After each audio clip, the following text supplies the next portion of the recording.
Welcome back to A to Z Moms. Today we're going to talk about Amy's story with regards to the birth of her oldest daughter. Hey, I'm Amy and I love reading, reality TV, and running. I'm the mom to 2 daughters with a 5-year age gap and who come from 2 different cultures. And I'm Zoe. Cooking, baking, gardening, and shopping are the things I like to do during my spare time. I have a son and a daughter with a 5-year age gap.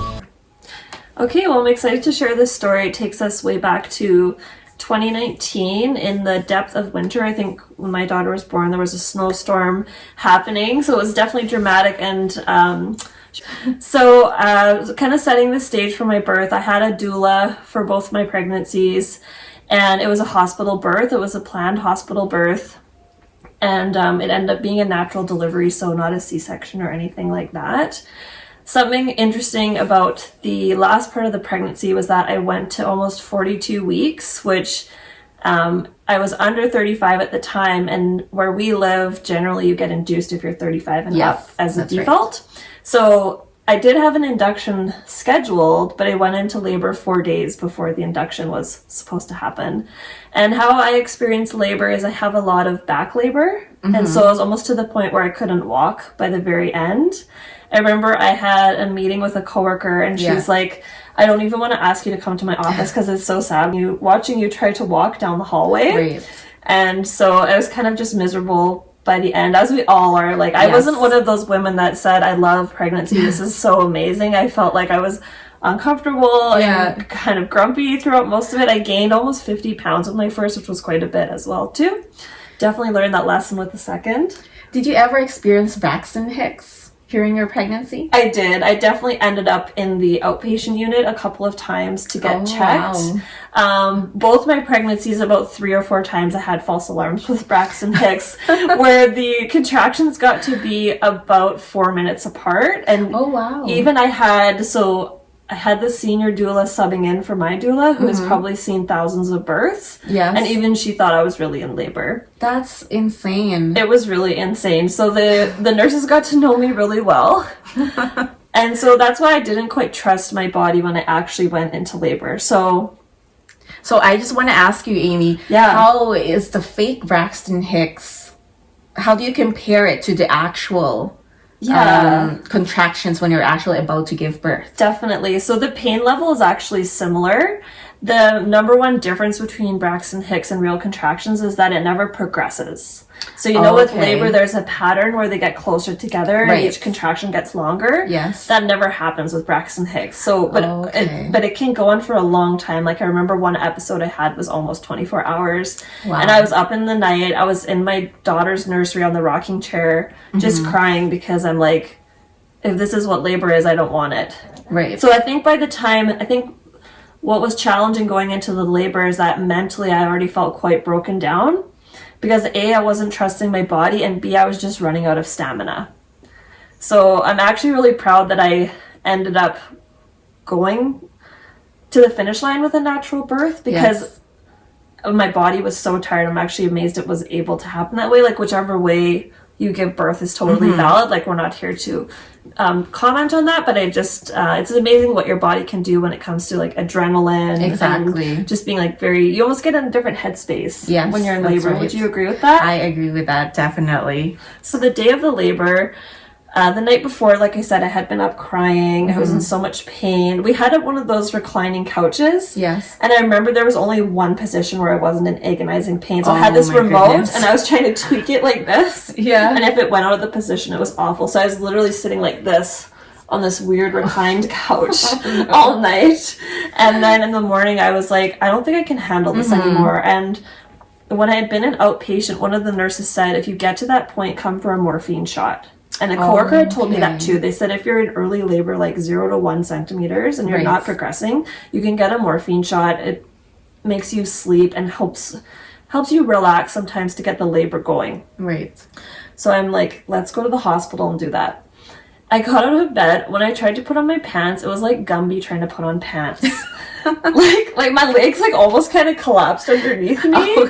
It was my goodness. It probably looked really funny, but it was so awkward. I was trying to put on, this was 2019, so I was trying to put on skinny jeans of all things. Like, it was just ridiculous. Yeah. So that's when my husband was like, I don't like this. Let's get you to the hospital. Right. We drove to the hospital. The road was under construction, so it felt like every bump you feel it in like the absolute depths of your pelvis. If you've gone through labor and know this, you're just so sensitive at that point. Yes, totally. Right, so every speed bump, every gravel portion of the road is just like, this is the worst. It's like trying to hold in everything. This is the worst, And so when we finally got there, I was really not expecting to be admitted at all. I was like, oh, it's just going to be another Braxton. They're probably like, oh, here's that lady again. No, honestly, especially even this last pregnancy, they're like, oh, it's you again. And so they did the exam, and she's like, oh, you're actually already 6 centimeters. I'm like, wow, I'm 6 centimeters. And like 6 centimeters, so... but it had been a couple days, right? So my body was like slow to warm up, but then once it was ready, it was ready. Yes. And I never had water breaking or anything like that with either delivery. So I can't like speak to that experience. But honestly, just by that point, even getting admitted was such a relief. And I have to say, from that point on, it all went relatively smoothly. My doula was mad we didn't call her sooner, because one day I had called her with a false alarm, and she's like, oh, you woke up my husband by accident. And I'm like, well, are you supposed to be on call for this birth? And so then I was afraid to call her, and then I called, she's like, why didn't you call me sooner? Don't disturb me. Whatever, I didn't have time. Like, I didn't even know this was happening today. And I remember my parents, my husband's parents, my brother and sister-in-law were all in the cafeteria playing cards and playing board games, which was kind of special. Also, like, you know, by the time I got the epidural, I was just feeling relief, because there's just so much pelvis pain, so much back pain. It just felt like I wanted to kiss him. And I just want to add to that as well, that a lot of women have said that the epidural does hurt, but when you're at that point and you actually really need the epidural is nothing. It's nothing. So I know. Don't be too scared of the epidural, because it will help you. And at the end of the day, it can be not as bad as the pain that you're currently hurting. Be more scared of the IV. The IV for both of us was like way worse than the epidural. Yes, it was really bad. Because like, it generally takes more than one attempt. You're feeling faint. You're feeling nervous. Your adrenaline's really high at that point. Yeah, and they have to find the right vein. It takes a while, unfortunately. And they can only put it in your hand. So what was interesting was I had iron infusions, and my good vein was in the crux of my arm. Okay. And so I said, can you put it there? And they said, actually, for labor and delivery, it can only go on the top of your hand. And so it was still kind of the same struggle to find the vein. In terms of the labor itself, as soon as I had the epidural, I fell asleep. Okay, my doula gave me the peanut ball. So she put the peanut ball between my legs, which I guess it helps open up your pelvis more. And I fell asleep for probably a couple hours. That is amazing. I wish I fell asleep too. That's amazing. I think I was just so tired, because like I said, the few days before I was really not, I was not sleeping much. I remember my doctor actually had given me T3s, and I refused to take them because I was worried about how it might affect the baby. Right. But looking back, I probably should have taken them, but that's okay. Like, first time mom, right? You want to do everything kind of by the book, and you're like, oh, you don't realize birth can go so many ways, and the doctors are there to assist you, right? And then I did have a really strong urge to push, and I knew it was time. And then there was a bunch of student nurses, actually, so I remember there was like 6 or 7 student nurses in at the time, and I asked them to put on like a techno beach playlist. Okay. So it was like a real party atmosphere. Oh, so there was techno playing while you're in labor? That's amazing. Yeah, they're like, oh, this is a fun delivery suite. We like it here. Pushed for a while, I guess. Yeah. I don't know what the normal amount is, but it was about 2 hours, and I had this doctor who was like an older doctor who was like a really well-respected doctor at that hospital, and he's like, you better push harder, or else I'm going to use the salad tongs on you. I'm like, no, don't use the salad tongs on me. And something a girlfriend told me after is like, it can be helpful to have the mirror when you're pushing for motivation. Oh. And I never had the mirror, and so this kind of a joke my husband still makes is like, you kept like checking the progress. Yeah. Like reaching to check the progress, especially when the baby started crowning and stuff, and he still kind of like, it was funny. Yeah.